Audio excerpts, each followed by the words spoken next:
Deep in the rainforest, mist drifts between ancient trees. High in the canopy, a massive tree holds a secret sealed in mud, a nest cavity, its opening reduced to a narrow vertical slit, holding one small life inside. Weeks ago, she sealed herself inside with mud and her own droppings. Now, flight muscles weakened from confinement. She has just broken free to begin the outside feeding phase. One small chick remains inside, blind and trusting. Her wings, unused for weeks, carry her unsteadily into the misty canopy. She has one task now: feed her chick again and again through the narrow slit until it is ready. Far below, a massive reticulated python has been reading the forest for days. It has sensed something small and helpless sealed in wood above. Patience is simply what it is. She moves through the canopy gathering figs, insects, small lizards. Each trip is measured in her chick's survival. The python has found the tree. It begins its ascent, muscular coils gripping the bark, moving upward through mist toward the sealed cavity. The chick shifts weakly against the mud walls, blind, waiting the way newborn things wait, completely. She arrives back with a beak full of fruit, calling softly, hearing the chick's weak response. The rhythm of this sealed motherhood. She passes food through the narrow opening with precise, delicate movements. The chick's tiny beak reaches for what she offers. 20 feet below the nest, the python pauses, tongue flickering rapidly. It has detected the scent of feeding, confirmation of exactly what it climbed toward. Unaware of what climbs below, she launches back into the canopy for another trip. The nest falls silent except for the chick's small movements. The python continues its climb, now visible on the same trunk, closer than it has ever been to this meal.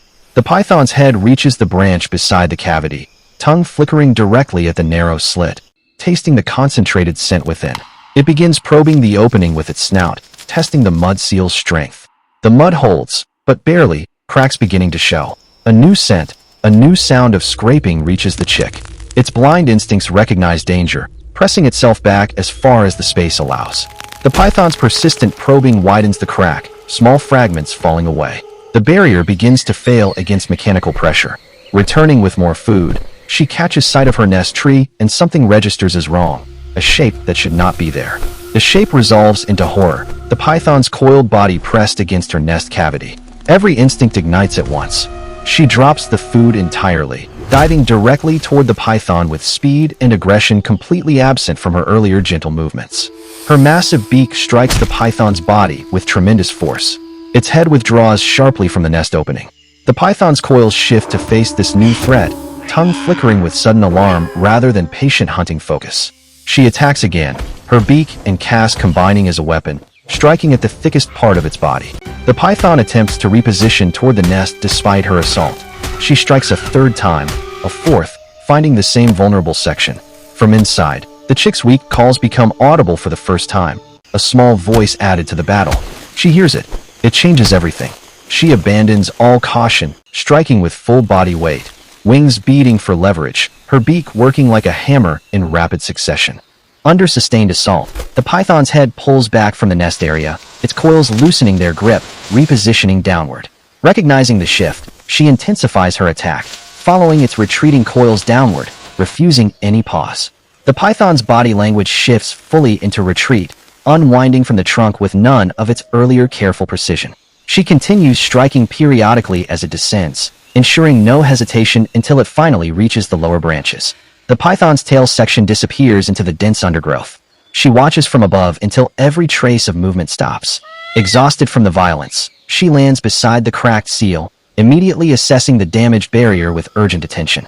She calls softly through the widened crack, and the response comes immediately, the chick's small voice, frightened but alive. Using available mud gathered quickly, she begins meticulous repair work, restoring the protective wall between her chick and the forest.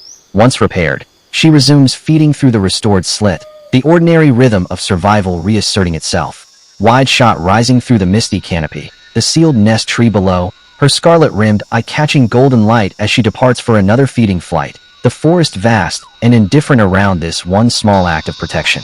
She sealed herself away with almost nothing, so that something helpless could have everything it needed. When the danger came, she broke every rule of caution to become, for one violent moment, exactly what her chick required.